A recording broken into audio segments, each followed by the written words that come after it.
Hi guys, today we're going to be showing you how to make butter chicken. This is a very simple and easy recipe. For this we're going to need 1.5 garlic, 2 inches of ginger, and then we're going to blend both of those in half a cup of water. Here we have 700 grams of boneless chicken, so you can use thighs and breast, whichever you like, or you can mix them both. We're going to add 1/3 of the garlic and ginger paste that we've made to the chicken and about 4 tablespoons of lemon.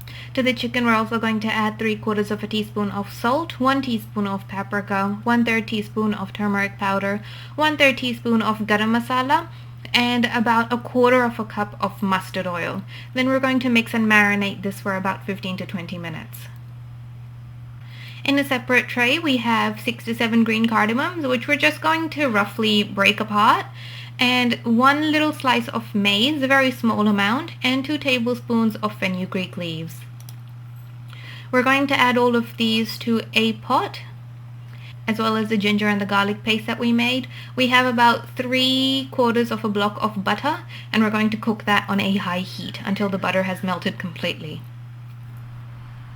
Once the butter has melted, we're going to add 5 to 6 medium-sized tomatoes, and we're going to cook them on a high heat until the tomatoes have completely dissolved. So the tomatoes that we're using today are quite firm, so it's going to take them a little bit of time.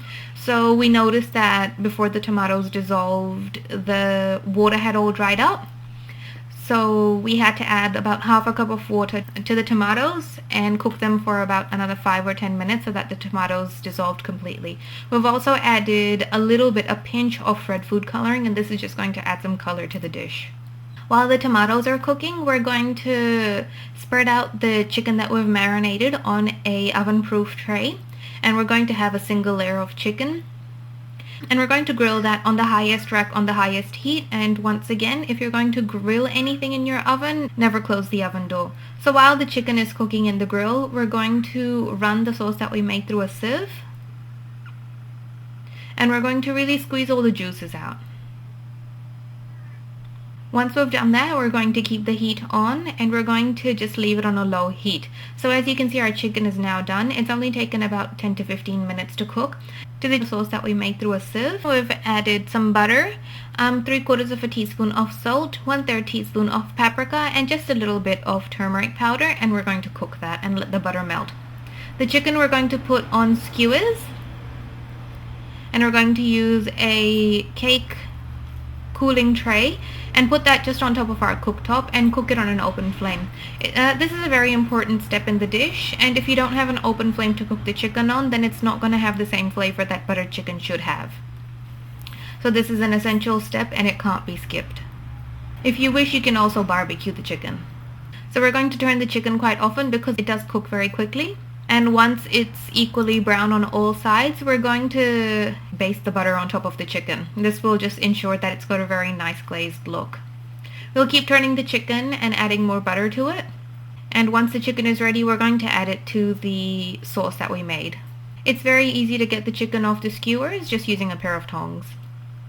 So we're going to turn the heat on high again, and we're going to start cooking the chicken. Once you notice that the sauce has started boiling, we're going to add about 1 cup of thickened cream. We're going to cook it until the cream has completely blended through, and the oil won't separate in this dish because of the cream, but we're going to cook it for about 3 minutes, and once it's completely cooked, we're going to garnish it with fenugreek leaves. So we've got about 1/4 teaspoon of those. Then we'll turn the heat off, and now our dish is ready. We hope you've enjoyed watching this recipe. Bajias Cooking is also available on Facebook for any questions or comments you may have. Give it a try, good luck, and thanks for watching.